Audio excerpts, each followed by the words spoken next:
आप सभी का इस वीडियो में स्वागत है। प्यारे बच्चों, आपने पिछली कक्षाओं में विभाजन के बारे में पढ़ा था, तो आइए आज इस वीडियो में हम जानें कि विभाजन कैसे यूक्लिड विभाजन प्रमेयिका यानी कि यूक्लिड्स डिवीजन लेमा से संबंधित है। हमारे पास 59 चॉकलेट्स व 3 डिब्बे हैं। इन डिब्बों में बराबर बराबर चॉकलेट रखनी है। क्या आप इन डिब्बों में बराबर बराबर चॉकलेट रख सकते हैं? शाबाश!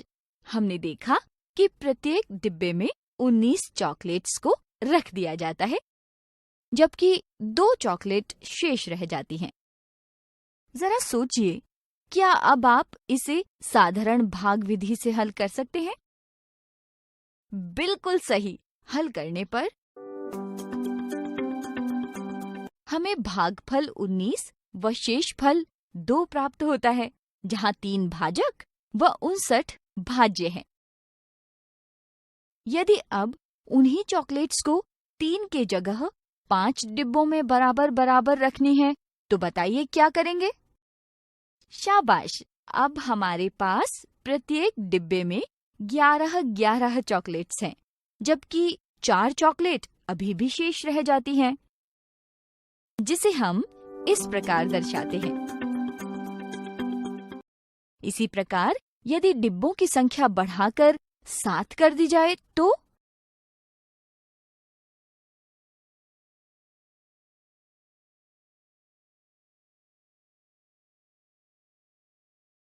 हम देखते हैं कि प्रत्येक डिब्बे में 8 चॉकलेट्स आती हैं, जबकि 3 चॉकलेट बाकी रह जाती हैं, जिसे हम इस प्रकार दर्शाते हैं। उपर्युक्त तीनों स्थितियों में हमने देखा कि भाज्य व भाजक दोनों ही धनात्मक पूर्ण संख्याएं हैं, जहां भाज्य 59 को भाजक 3, 5, 7 से भाग देने पर शेषफल 2, 4, 3 बचता है। ध्यान से देखने पर हमें ज्ञात होता है कि तीनों स्थितियों में शेषफल भाजक से छोटा है, जहां हम भाज्य को A, भाजक को B, भागफल को Q से तथा शेषफल को R से प्रदर्शित करते हैं। उपर्युक्त स्थितियों में 2 धनात्मक पूर्णांक A व B दिखते हैं, जहां A B से बड़ा है, और ऐसी अद्वितीय पूर्ण संख्याएं Q और R विद्यमान हैं। विभाजन करने पर शेषफल R प्राप्त होता है, जो B से छोटा या शून्य हो सकता है, जिससे हम कह सकते हैं कि A बराबर है B गुणा Q जमा R के, जिसे यूक्लिड विभाजन प्रमेयिका यानी कि यूक्लिड्स डिवीजन लेमा कहा जाता है। आज हमने इस वीडियो में यूक्लिड विभाजन प्रमेयिका के बारे में अध्ययन किया। अगली वीडियो में हम इसके प्रयोग से महत्तम समापवर्तक यानी कि HCF ज्ञात करना सीखेंगे। आप सभी का इस वीडियो में स्वागत है। हमने अपनी पिछली वीडियो में यूक्लिड विभाजन प्रमेयिका के बारे में अध्ययन किया था। आज हम इस वीडियो में यूक्लिड विभाजन प्रमेयिका के प्रयोग से HCF ज्ञात करना सीखेंगे। बताइए कि चॉकलेट P व चॉकलेट Q, जिनकी संख्या क्रमशः 1215 और 891 है, एक बॉक्स में अधिकतम कितनी चॉकलेट रखी जा सकती हैं और उन्हें रखने के लिए कितने न्यूनतम बॉक्स की आवश्यकता होगी? इसका हल आप जांच और भूल विधि से भी कर सकते हैं, लेकिन हम यहाँ इसे एक क्रमबद्ध रूप से हल करेंगे, जिसके लिए हम दोनों तरह की चॉकलेट्स की संख्या का HCF यानी कि हाईएस्ट कॉमन फैक्टर ज्ञात करेंगे। इसके लिए हम यूक्लिड विभाजन प्रमेयिका A बराबर B गुणा Q जमा R का प्रयोग करेंगे। आइए मिलकर हल करने का प्रयास करते हैं। यहाँ 1215 बड़ा है 891 से। अब हम इन पर यूक्लिड विभाजन प्रमेयिका का प्रयोग करेंगे, जिससे हमें ये मान प्राप्त होता है। क्योंकि शेषफल यानी कि रिमाइंडर 0 के बराबर नहीं है, इसलिए हम भाजक यानी कि डिवाइजर 891 और शेषफल 324 को लेकर पुनः यूक्लिड विभाजन प्रमेयिका का प्रयोग करेंगे।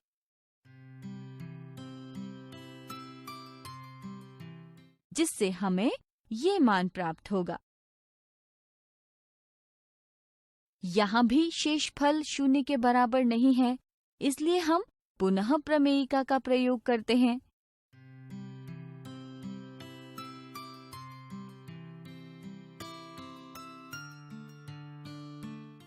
यहाँ पर हमें शेषफल 0 प्राप्त हो जाता है, इसलिए प्रक्रिया यहीं समाप्त हो जाती है। और इस स्थिति में भाजक 81 प्राप्त होता है, जो कि 1215 और 891 का HCF है। इसलिए चॉकलेट P व चॉकलेट Q से बॉक्स में अधिकतम 81 चॉकलेट रखी जा सकती हैं। चूंकि हमें तो न्यूनतम बॉक्स की संख्या ज्ञात करनी है, तो क्या आप बता सकते हैं इसके लिए हमें क्या करना होगा?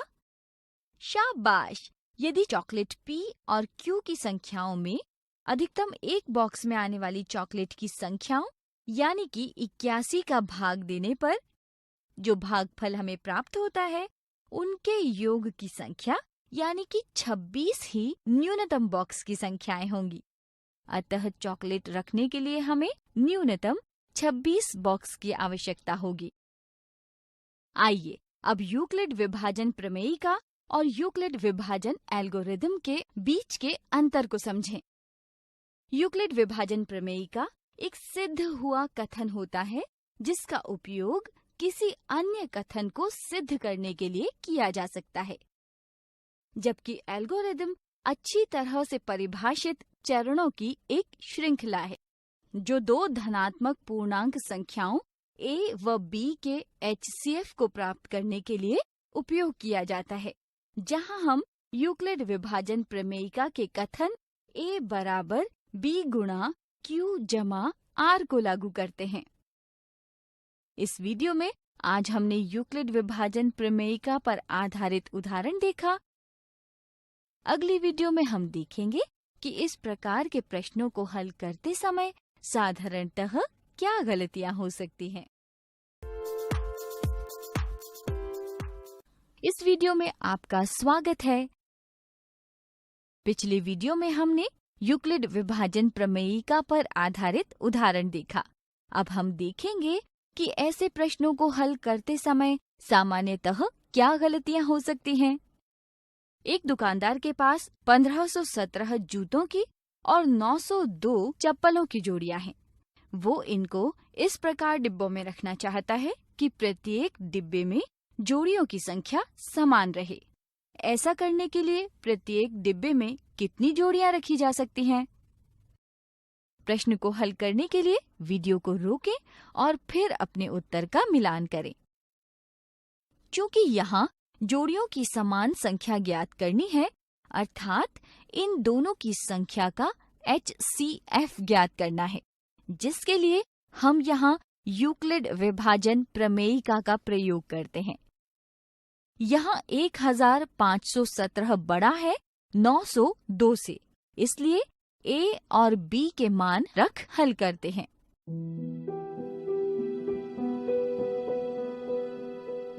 यदि आपने विकल्प 1 का चयन किया है तो ये अच्छी कोशिश है, परंतु यह गलत उत्तर है, क्योंकि जब आप यूक्लिड विभाजन प्रमेयिका का प्रयोग करते हैं तब आप जल्दबाजी में भाजक यानी कि डिवाइजर के स्थान पर भाज्य यानी कि डिविडेंड को चुन लेते हैं, जिसके कारण आपका उत्तर गलत हो जाता है। यहाँ HCF ज्ञात करने के लिए हमने यूक्लिड विभाजन एल्गोरिदम यानी कि यूक्लिड्स डिवीजन एल्गोरिदम का प्रयोग किया, जो कि यूक्लिड विभाजन प्रमेयिका पर आधारित है। यदि आपने विकल्प 2 का चयन किया है तो ये अच्छी कोशिश है, परंतु यह भी गलत उत्तर है, क्योंकि जब आप नए भाजक यानी कि डिवाइजर 902 और 615 को लेकर पुनः यूक्लिड विभाजन प्रमेयिका का प्रयोग करते हैं तो शेष फल यानी कि रिमाइंडर ऋणात्मक प्राप्त करते हैं, जो कि सही नहीं है, क्योंकि प्रमेयिका में r का मान ऋणात्मक नहीं होता है। r 0 से बड़ा या बराबर होता है और इस प्रक्रिया में हमें शेष फल 0 नहीं प्राप्त हो रहा, इस बात को भी हम नजरअंदाज कर देते हैं और इसी कारण आप यहाँ 1517 और 902 का HCF 615 मान लेते हैं, अतः जिसके कारण आपका उत्तर गलत हो जाता है। अगर आपने तीसरे विकल्प को चुना है तो ये सही है। HCF के लिए यूक्लिड विभाजन प्रमेयिका का प्रयोग कर इसे हल करते हैं।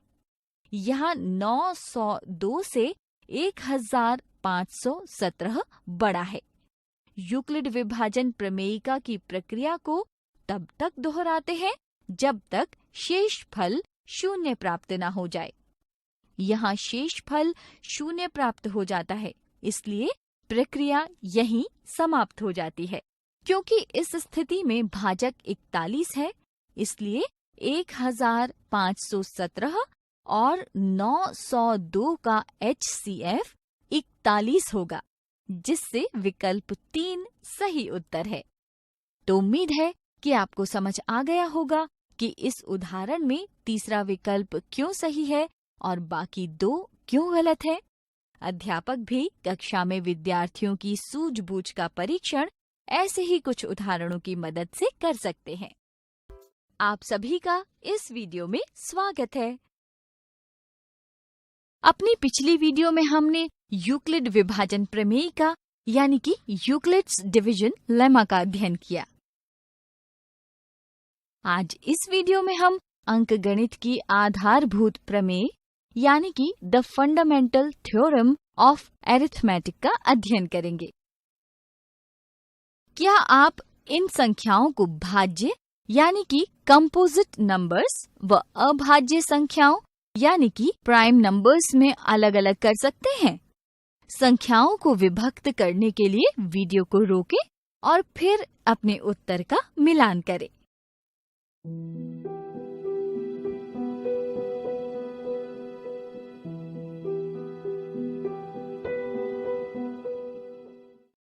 उम्मीद है कि आपका उत्तर सही रहा होगा।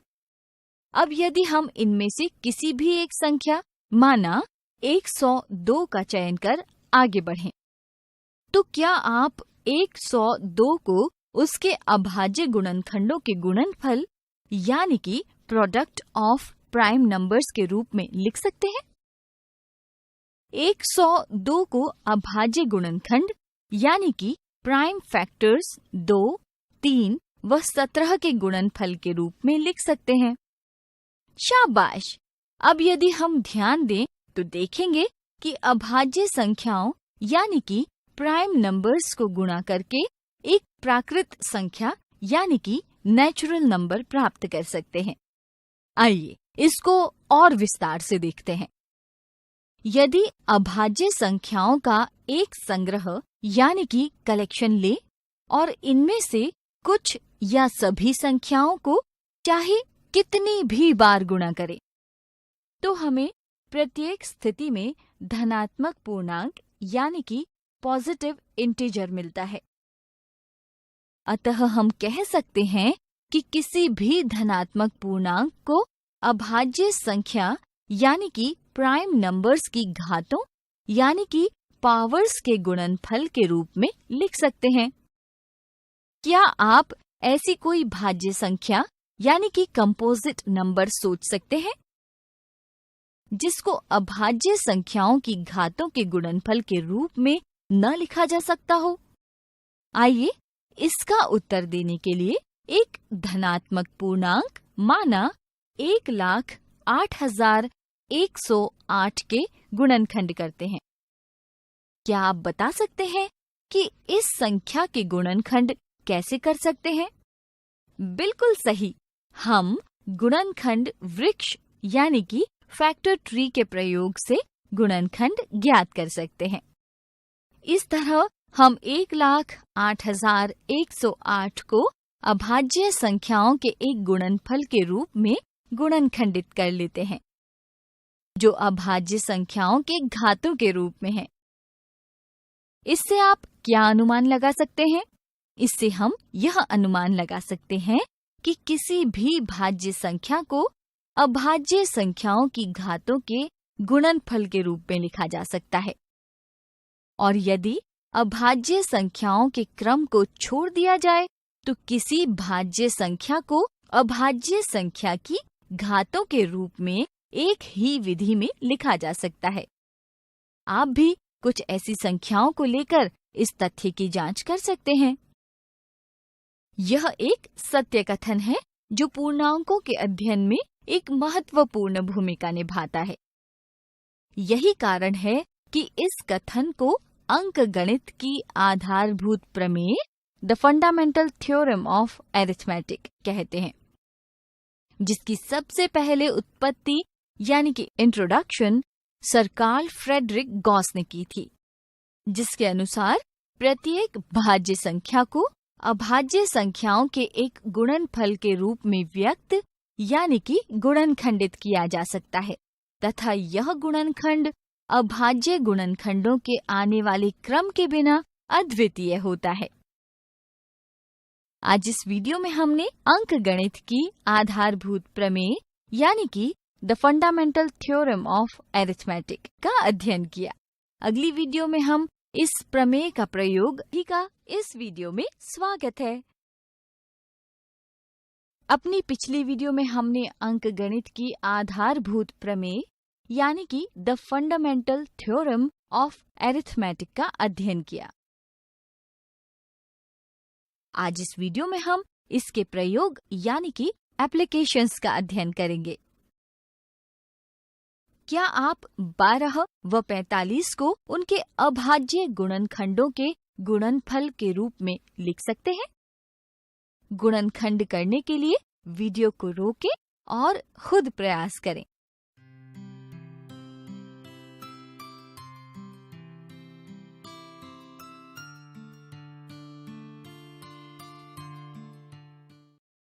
शाबाश! यदि आपने भी यही अभाज्य गुणनखंड लिखे हैं तो आपका उत्तर सही है, तथा यदि कुछ और गुणनखंड लिखे हैं तो उत्तर गलत है, क्योंकि अंकगणित की आधारभूत प्रमेय की अद्वितीयता यानी कि the uniqueness of fundamental theorem of arithmetic यह तय करती है कि प्रत्येक भाज्य संख्या को अभाज्य संख्याओं के एक गुणनफल के रूप में व्यक्त यानी कि गुणनखंडित किया जा सकता है तथा यह गुणनखंडन अभाज्य गुणनखंडों के आने वाले क्रम के बिना अद्वितीय होता है। आइए अब 12 व 45 के अभाज्य गुणनखंडों पर चर्चा करते हैं। हम देख सकते हैं कि दोनों संख्याओं में उभयनिष्ठ यानी कि कॉमन गुणनखंड 3 है। इससे आप क्या समझते हैं? हम पिछली कक्षा में पढ़ चुके हैं कि दो धनात्मक संख्याओं के उभयनिष्ठ अभाज्य गुणनखंडों के गुणनफल को महत्तम समापवर्तक यानी कि हाईएस्ट कॉमन फैक्टर HCF कहते हैं।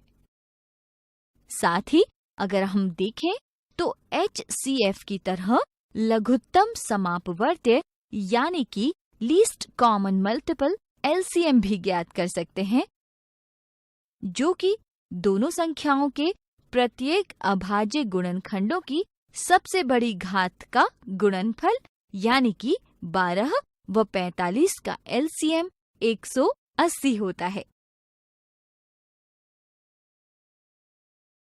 आप यहाँ और क्या देखते हैं? क्या आप बता सकते हैं कि अगर हम 12 और 45 के HCF व LCM को गुणा करें तो हमें क्या मिलता है? बिल्कुल सही, हमें 540 मिलेगा। ध्यान देने पर हम पाते हैं कि यह 12 व 45 के गुणनफल के बराबर है,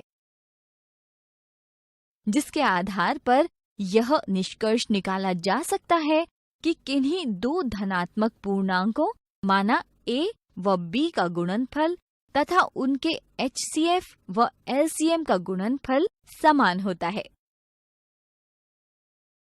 अब प्रश्न यह आता है कि क्या ऐसा 2 से अधिक संख्याओं के लिए भी संभव है? आइए इसकी जांच 2 स्थितियों की सहायता से करते हैं। पहली स्थिति में 3 संख्याओं तथा दूसरी स्थिति में 4 संख्याओं के HCF व LCM ज्ञात किए जा रहे हैं। हल करने पर आप पाएंगे कि संख्याओं का गुणनफल व उनके HCF तथा LCM का गुणनफल समान नहीं है। अतः हम कह सकते हैं कि यह कथन 2 से अधिक धनात्मक पूर्णांकों के लिए मान्य नहीं है। इसकी जांच आप स्वयं किसी संख्या समूह को लेकर भी कर सकते हैं। इस वीडियो में हमने अंकगणित की आधारभूत प्रमेय की सहायता से 2 धनात्मक पूर्णांकों व उनके HCF तथा LCM के बीच संबंध के बारे में जाना। अगली वीडियो में हम इस पर आधारित कुछ दिलचस्प उदाहरण देखेंगे।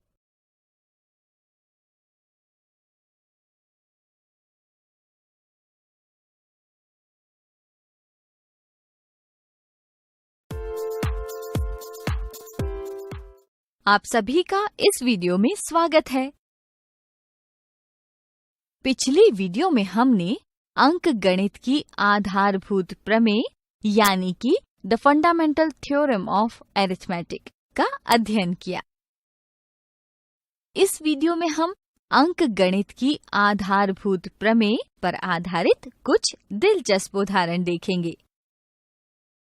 क्या n के किसी मान के लिए 7 की घात n संख्या का 0 पर समाप्त होना संभव है? हम जानते हैं कि यदि कोई संख्या 0 पर समाप्त होगी तो वह 10 से भाज्य यानी कि डिविजिबल होगी।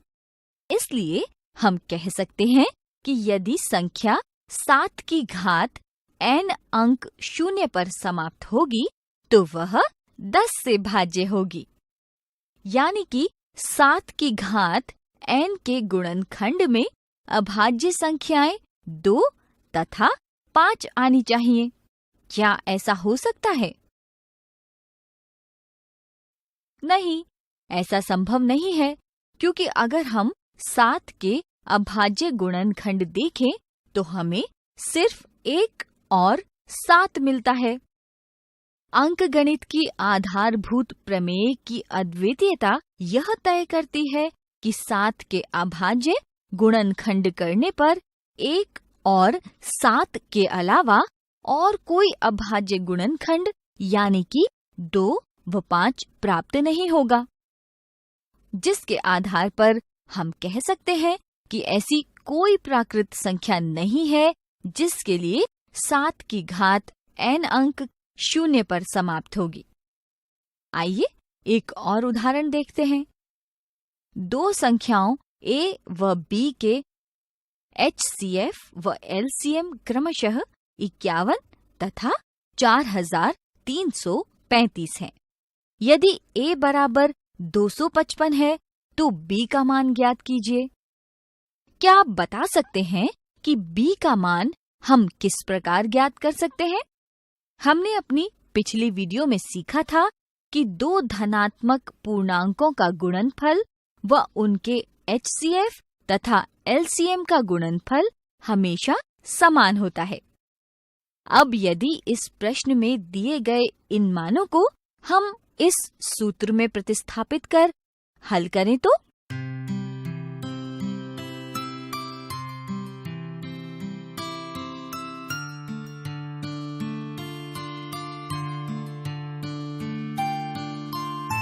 अतः b का मान 867 होगा। आज इस वीडियो में हमने अंकगणित की आधारभूत प्रमेय पर आधारित उदाहरण तथा 2 धनात्मक पूर्णांकों व उनके HCF LCM के बीच संबंध देखा। उम्मीद है कि आपको अंकगणित की आधारभूत प्रमेय व उसका प्रयोग अच्छी तरह से समझ आ गया होगा। आप सभी का इस वीडियो में स्वागत है। अपनी पिछली वीडियो में हमने अंकगणित की आधारभूत प्रमेय यानी कि the fundamental theorem of arithmetic का अध्ययन किया। आज हम अपरिमेय संख्याओं से संबंधित प्रमेय यानी कि theorems related to irrational numbers का अध्ययन करेंगे। आप सभी जानते हैं कि वास्तविक संख्याएं परिमेय और अपरिमेय संख्याओं से मिलकर बनी होती हैं। प्यारे बच्चों, क्या तुम बता सकते हो कि इनमें से कौन सी संख्या परिमेय व कौन सी अपरिमेय है? शाबाश! ये सभी संख्याएं परिमेय हैं क्योंकि इन्हें P/Q के रूप में लिख सकते हैं। और बाकी सभी संख्याएं अपरिमेय हैं क्योंकि इन्हें P/Q के रूप में नहीं लिख सकते। चलिए एक दिलचस्प तथ्य पर गौर किया जाए। आइए संख्या 64 को 2 से भाग करते हैं। भाग करने पर हमें 32 मिलता है। क्या आप बता सकते हैं 64 का वर्गमूल क्या होगा? बिल्कुल सही, यह 8 होगा। क्या 8 2 से भाज्य है? जी हाँ, 8 को 2 से भाग करने पर 4 प्राप्त होता है। ऐसा ही यदि हम और संख्याओं के साथ करें तो आप क्या देखते हैं? इन उदाहरणों के आधार पर हम किसी धनात्मक पूर्णांक माना a के लिए हम कह सकते हैं कि यदि a की घात 2 किसी अभाज्य संख्या माना b से भाज्य है तो संख्या a भी b से भाज्य होगी। आइए आगे बढ़ते हुए वर्गमूल 7 जो कि अपरिमेय संख्या है पर विचार करते हैं। मान लेते हैं कि वर्गमूल 7 परिमेय संख्या है, अतः हम 2 पूर्णांक a और b ऐसे प्राप्त कर सकते हैं कि वर्गमूल 7 बराबर a/b हो और b 0 के बराबर नहीं हो। मान लीजिए कि a और b में एक के अतिरिक्त कोई अन्य उभयनिष्ठ गुणनखंड यानी कि कॉमन फैक्टर नहीं है, जहां a और b सह अभाज्य यानी कि को प्राइम है। दोनों पक्षों का वर्ग कर इसे पुनर्व्यवस्थित यानी कि रीअरेंज करने से हमें 7b की घात 2 बराबर a की घात 2 प्राप्त होता है। इसका अर्थ है कि 7 a की घात 2 को विभाजित करता है, इसलिए 7 a को भी विभाजित करेगा। मान लेते हैं जब हम a को 7 से विभाजित करते हैं तब हमें भागफल के रूप में c प्राप्त होता है, जहां c पूर्णांक है। a का मान समीकरण 1 में हल करने पर हमें b की घात 2 बराबर 7 गुणा c की घात 2 प्राप्त होता है। इससे पता चलता है कि 7 b की घात 2 को विभाजित करता है, तब 7 b को भी विभाजित करेगा। दी गई अपरिमेय संख्या वर्गमूल 7 के अनुसार हमें यहाँ 2 परिणाम मिलते हैं, जिससे हमें ज्ञात होता है कि a और b में कम से कम एक उभयनिष्ठ गुणनखंड यानी कि कॉमन फैक्टर 7 है। ध्यान दीजिए कि हमने माना था कि a और b में एक के अतिरिक्त अन्य कोई उभयनिष्ठ गुणनखंड नहीं है। यहाँ उसका विपरीत या विरोधाभास यानी कि कॉन्ट्रडिक्शन प्राप्त होता है। यह विरोधाभास हमें इसलिए प्राप्त हुआ क्योंकि हमने एक गलत या त्रुटिपूर्ण कल्पना यानी कि इनकरेक्ट अजम्पशन कर ली है कि वर्गमूल 7 एक परिमेय संख्या है। अतः हमें यह मालूम हो गया है कि वर्गमूल 7 एक अपरिमेय संख्या है क्योंकि हमें a और b में कम से कम एक के अतिरिक्त अन्य उभयनिष्ठ गुणनखंड प्राप्त हुआ। आज हमने इस वीडियो में अपरिमेय संख्या से संबंधित प्रमेय यानी कि theorems related to irrational number के बारे में अध्ययन किया। अगली वीडियो में हम इससे संबंधित उदाहरण देखेंगे। आप सभी का इस वीडियो में स्वागत है। हमने अपनी पिछली वीडियो में अपरिमेय संख्या से संबंधित प्रमेय यानी कि theorems related to irrational number के बारे में समझा था। अब हम इस पर आधारित उदाहरण देखेंगे। रिद्धि व निधि कक्षा में आपस में किसी बात को लेकर चर्चा कर रही थी। तभी अध्यापक आते हैं और चर्चा करने का कारण पूछते हैं।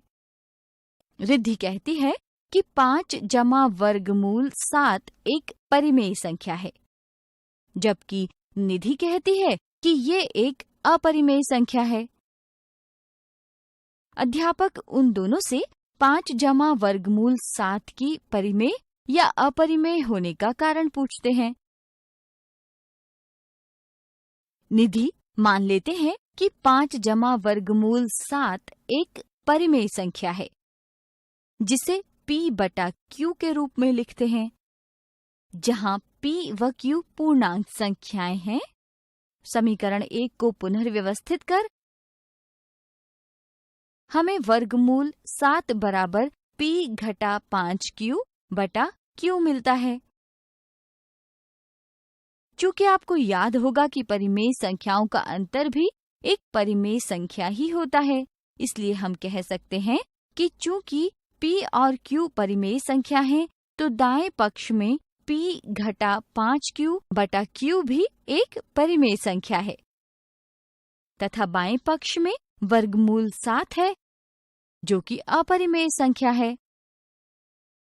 परंतु यह असंभव है, क्योंकि अपरिमेय संख्या परिमेय संख्या के बराबर नहीं हो सकती। इसलिए निधि रिद्धि से कहती है कि हमने जो माना कि 5 जमा वर्गमूल 7 एक परिमेय संख्या है, यहाँ उसका विरोधाभास यानी कि कॉन्ट्रडिक्शन प्राप्त होता है। अतः हम कह सकते हैं कि 5 जमा वर्गमूल 7 एक अपरिमेय संख्या है। इस वीडियो में आज हमने अपरिमेय संख्या से संबंधित प्रमेय यानी कि theorems related to irrational number पर आधारित एक उदाहरण देखा। अगली वीडियो में हम देखेंगे कि इस प्रकार के प्रश्नों को हल करते समय साधारणतः क्या गलतियां हो सकती हैं। आप सभी का इस वीडियो में स्वागत है। पिछली वीडियो में हमने अपरिमेय संख्या से संबंधित प्रमेय यानी कि theorems related to irrational number पर आधारित दिलचस्प उदाहरण देखा।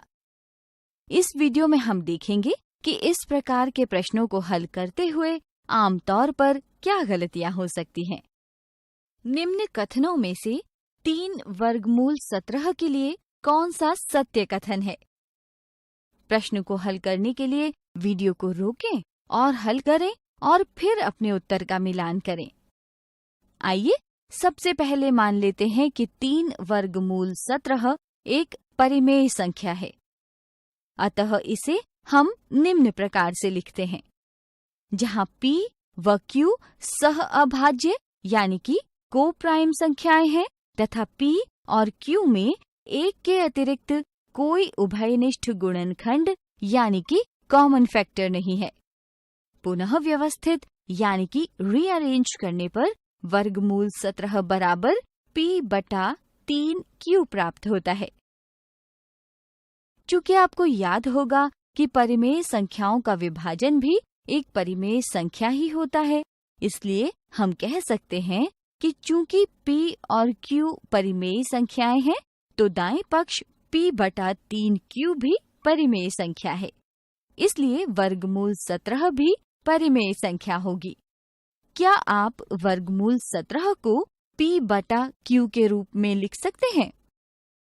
जी नहीं, वर्गमूल 17 को P बटा Q के रूप में नहीं लिखा जा सकता, अर्थात यह एक अपरिमेय संख्या है। यह विरोधाभास यानी कि कॉन्ट्रडिक्शन हमारी गलत कल्पना के कारण हुआ, क्योंकि हमने 3 वर्गमूल 17 एक परिमेय संख्या मानी थी। अतः 3 वर्गमूल 17 एक अपरिमेय संख्या होगी। इसलिए विकल्प 2 सही उत्तर है। यदि आपने पहले विकल्प को चुना है तो ये अच्छी कोशिश है, परंतु यह गलत उत्तर है, क्योंकि आपने पुनर्व्यवस्थित करने के बाद वर्गमूल 17 बराबर p/3 q प्राप्त होने पर आपने निश्चित कर लिया कि दाएं पक्ष में p और q पूर्णांक है, तो p/3 q एक परिमेय संख्या होगी। इसलिए दाएं पक्ष में वर्गमूल 17 भी परिमेय होगी। लेकिन आप भूल गए कि वर्गमूल 17 एक अपरिमेय संख्या है और कोई भी अपरिमेय संख्या किसी परिमेय संख्या के बराबर नहीं होगी, अतः जिसके कारण आपका उत्तर गलत हो जाता है। तो उम्मीद है कि आपको समझ आ गया होगा कि इस उदाहरण में दूसरा विकल्प क्यों सही है और पहला विकल्प क्यों गलत है। अध्यापक भी कक्षा में विद्यार्थियों की सूझबूझ का परीक्षण ऐसे ही कुछ उदाहरणों की मदद से कर सकते हैं।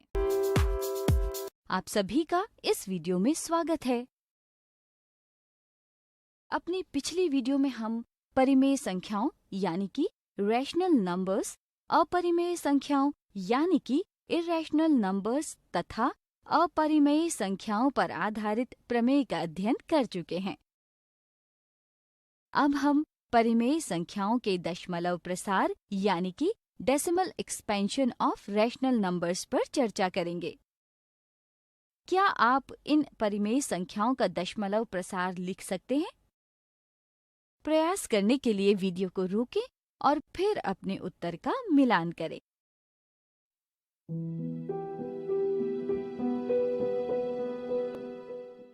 क्या आप बता सकते हैं कि यहाँ हमने किस विधि का प्रयोग किया है? बिल्कुल सही, हमने यहाँ भाग विधि का प्रयोग किया है। इन दशमलव प्रसारों को देखकर आप क्या समझते हैं? आपने पिछली कक्षा में पढ़ा था कि किसी परिमेय संख्या p/q, जहाँ q शून्य नहीं है, का दशमलव प्रसार या तो 7 यानी कि टर्मिनेटिंग होता है, जैसे कि यहाँ 33/8 का दशमलव प्रसार 7 है, या फिर अशांत आवर्ती यानी कि नॉन टर्मिनेटिंग रिपीटिंग होता है, जैसे कि यहाँ 2/11 का दशमलव प्रसार अशांत आवर्ती है। अब प्रश्न आता है कि किसी परिमेय संख्या का दशमलव प्रसार कैसा होगा, शांत या अशांत आवर्ती? ये जानने के लिए क्या हमेशा भाग विधि का प्रयोग करना होगा या हमारे पास कोई और भी तरीका है? आइए ये जानने के लिए इन दशमलव संख्याओं पर चर्चा करते हैं। आप देख सकते हैं कि इन सभी को ऐसी परिमेय संख्याओं के रूप में व्यक्त किया जा सकता है जिनका हर यानी कि डिनोमिनेटर 10 की कोई घात होगा। अब यदि अंश तथा हर को उनके अभाज्य गुणनखंडों यानी कि प्राइम फैक्टर्स के रूप में लिख हम उनके उभयनिष्ठ गुणनखंडों को काटें तो अब आप यहाँ क्या देख सकते हैं? हम यहाँ देख सकते हैं कि सभी वास्तविक संख्याओं जिनका दशमलव प्रसार शांत है को एक p/q के रूप की परिमेय संख्या में लिख लिया है, जहाँ p तथा q सह अभाज्य यानी कि को प्राइम है और हर यानी कि q में केवल 2 की घातें या 5 की घातें या 2 तथा 5 दोनों की घातें हैं। ऐसा इसलिए है क्योंकि 10 के अभाज्य गुणनखंड केवल 2 और 5 हैं, इसलिए 10 की घातें 2 और 5 की घातों के रूप में ही होंगी। इसके आधार पर कहा जा सकता है x एक परिमेय संख्या है जिसका दशमलव प्रसार 7 है, तब x को p/q के रूप में व्यक्त किया जा सकता है, जहाँ p और q सह अभाज्य यानी कि को प्राइम है तथा q का अभाज्य गुणनखंड 2 की घात n 5 की घात m के रूप का है, जहाँ n और m ऋणोत्तर यानी कि नॉन नेगेटिव पूर्णांक हैं। अब अगर हम इन परिमेय संख्याओं को देखें तो क्या आप बता सकते हैं इनका दशमलव प्रसार शांत होगा या अशांत आवर्ती? यदि भाग विधि द्वारा हल कर देखें तो पाते हैं कि पहली और दूसरी परिमेय संख्याओं का दशमलव प्रसार शांत तथा तीसरी और चौथी परिमेय संख्याओं का दशमलव प्रसार अशांत आवर्ती है। अगर हम इन परिमेय संख्याओं के अंश व हर के अभाज्य गुणनखंड कर उभयनिष्ठ गुणनखंडों को काटें तो आप देखेंगे कि 7 दशमलव प्रसार वाले परिमेय संख्याओं के हर को 2 की घात n 5 की घात m के रूप में लिखा जा सकता है, जबकि अशांत दशमलव प्रसार वाले परिमेय संख्याओं के हर को इस रूप में नहीं लिखा जा सकता। अतः हम कह सकते हैं जो प्रमेय हमने अभी पढ़ी थी उसका विलोम भी सत्य है, जिसे औपचारिक रूप से हम इस प्रकार लिख सकते हैं। मान लीजिए x बराबर p बटा q एक परिमेय संख्या ऐसी है कि q 2 की घात n 5 की घात m के रूप का है, जहां n और m ऋणोत्तर यानी कि नॉन नेगेटिव पूर्णांक हैं, तब x का दशमलव प्रसार शांत होगा। और यदि q 2 की घात n 5 की घात m के रूप का नहीं है तो परिमेय संख्या का अशांत आवर्ती दशमलव प्रसार होगा। आज इस वीडियो में हमने परिमेय संख्याओं के दशमलव प्रसार यानी कि decimal expansion of rational numbers पर चर्चा की। अगली वीडियो में हम इस पर आधारित उदाहरण देखेंगे। आप सभी का इस वीडियो में स्वागत है।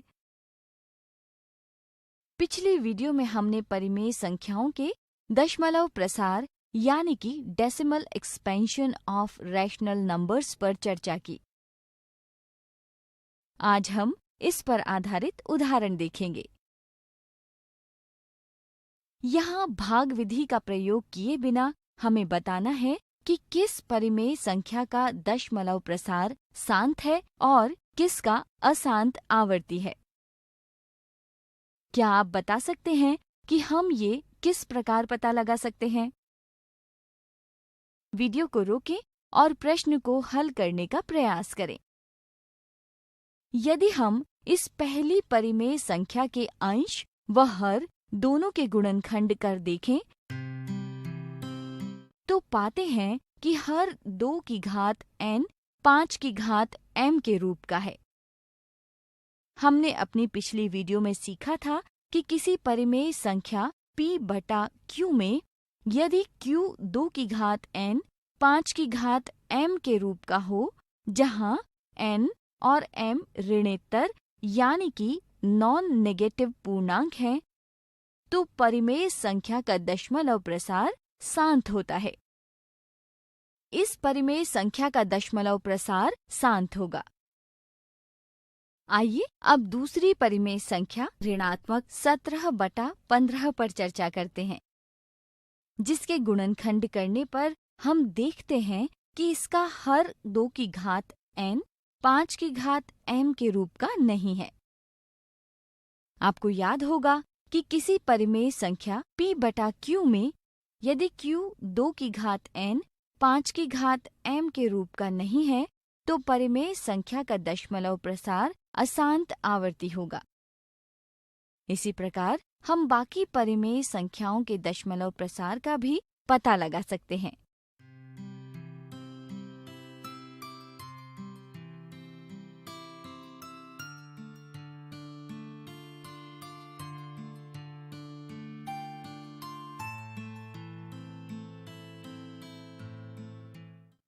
अतः पहली, चौथी और पांचवी परिमेय संख्या का दशमलव प्रसार शांत होगा तथा दूसरी और तीसरी परिमेय संख्याओं का दशमलव प्रसार अशांत आवर्ती होगा। आज इस वीडियो में हमने परिमेय संख्याओं के दशमलव प्रसार पर आधारित उदाहरण देखे। अगली वीडियो में हम वास्तविक संख्याओं पर आधारित दिलचस्प उदाहरण देखेंगे। आप सभी का इस वीडियो में स्वागत है।